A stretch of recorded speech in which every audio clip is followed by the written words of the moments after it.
Hi మిత్రమా, మీరు ఎక్కడైనా ఎప్పుడైనా విన్నారా ఈ మాట? ఏంటా అనుకుంటున్నారా?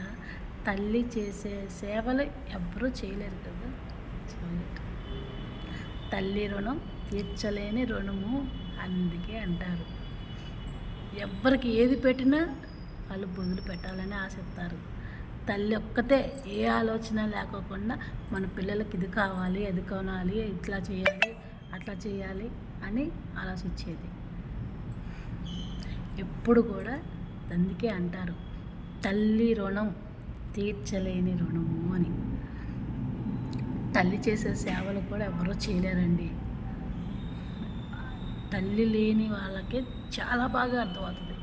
ఎప్పుడైనా సరే తల్లి ఉన్నంత వరకు ఒక్కొక్కళ్ళు ఉంటారు, చేసిందిలే అనే ఫీలింగ్తో ఉంటారు. అది ఎప్పుడు కరెక్ట్ కాదండి. తల్లి చేసినట్టు ఎవ్వరూ చేయలేరు. ఒక్కొక్కళ్ళు చాలామందిని చూస్తున్నానులే, వాళ్ళ బాధ్యత ప్రకారం వాళ్ళు చేస్తారు అనే ఫీలింగ్లు ఉంటున్నాయి. కానీ ఆ సేవ ఇంకొకళ్ళు చేశారనుకో, ఎప్పుడైనా సరే ఎక్కడైనా మనకి లేడీస్ అంటే చాలా చాలా అవసరాలు ఉంటాయి తల్లితో. ఆ సేవలో ఇంకొకళ్ళు చేస్తే, అత్తగారు చేసినా లేకపోతే తోడబుట్టిన వాళ్ళు చేసినా, నీకు వచ్చానుగా నేను నీ డెలివరీ టైంలో నేనే కదా ఉంది, అమ్మకు బాగోపోతే నేను రాలేదా, నేనే కదా చేసింది అని మాట్లాడే వాళ్ళు ఉంటారు. తల్లి మాట్లాడిద్దా? తల్లి తన బాధ్యతగా చూసుకునిద్ది, కూతురుది తన బాధ్యత. అప్పుడు చేసే సేవలు తల్లి చేసింది. ఒక్క మాట కూడా ఏ ఒక్క తల్లి కూడా తిరిగి నేను ఇలా చేశాను అలా చేశాను అనే వాళ్ళని ఎక్కడా వినలేదు, వినవు కూడా. తల్లి ఉన్న ప్రేమలు అలాంటివి. తోడబుట్టిన వాళ్ళైనా సరే, బొద్దునులైనా మరదళ్ళైనా, అప్పుడు నువ్వు హాస్పిటల్లో ఉంటే నేను వచ్చి చేయలేదా? అప్పుడు నువ్వు పెళ్లి చేసుకుంటే మీ పిల్లలకు పెళ్లి చేస్తుంటే నేను వచ్చి చేయలేదా? నువ్వు వచ్చావులే మా ఇంటికి, బాగా చేసావు. చేసిన సేవలు ఎట్ట మర్చిపోతారు? ఎవరు లేరనే కదా మేము వచ్చేసింది. ఇవాళ రోజున మా ఇంటికి రాటానికి ఏమైంది నీకు? చేసిన తిరిగి తీర్చుకోవాలని లేదా అని ఎంతమంది? ఒక్కసారి మీరు ఆలోచించండి. ఆలోచిస్తే మీకే అర్థమవుతుంది అవునా కాదా అనేది. ఒక చీర పెడితేనే బొదులు అనేది ఉంటుంది కదండి. తల్లికి పెడితే తల్లి బొదులు అనేది ఉంటుందా? తల్లి ఎప్పుడు పిల్లలకి అవి పెట్టాలా ఇవి పెట్టాలా అనే ఆలోచిస్తారు. పిల్లలకి అవి కొనాలి ఇవి కొనాలా అని ఆలోచిస్తారు.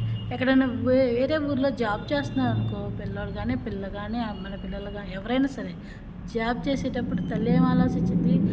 ఈ టయానికి మా అబ్బాయి ఆఫీస్కి వెళ్ళి ఉంటాడు, తిన్నాడో లేదో, ఆఫీస్కి వెళ్ళాడా ఊళ్ళో ఉంటాడు, లేచాడో లేదో, చక్కగా రెడీ అయ్యాడో లేదో, ఆఫీస్కి టైం అవుతుంది. ఏ తల్లి కూడా ఇలాంటి ఆలోచనలతోనే ఉంటుంది. అమ్మాయి అయినా సరే ఇట్లాంటి ఆలోచనలతో ఉంటుంది. అబ్బాయి అయినా మా అమ్మాయి లేచిందో లేదో, ఆఫీస్కి వెళ్ళిందో లేదో, ఆఫీస్ నుంచి వచ్చాక వండుకుందో లేదో, లేదా హాస్టల్లో ఎలా ఉందో పిల్లోడికి హాస్టల్లో ఉంటాడు ఎలా ఉంటుందో. 24 గంటలు తల్లి పిల్లల గురించి భర్త గురించి ఇలాగే ఆలోచిస్తారు. ఇన్ని ఆలోచించే తల్లి పరిస్థితులు బాగోకపోతే ఇంట్లో చేసుకోవాలా?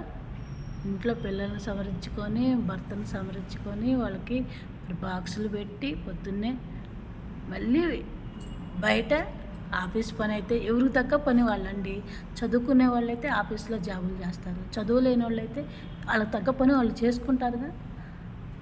ఆ పనులే చేసుకుంటారా? వ్యవసాయమే చేసుకుంటారా? ఇంట్లో పిల్లల్ని పంపించి ఎన్నింటికి 7 గంటలకు వెళ్ళాలనుకో, పిల్లలు 5 గంటలకు లేస్తేనే కదా తల్లి వంట అయ్యేది, బాక్సులు అయ్యేది, పెట్టి పంపించేది.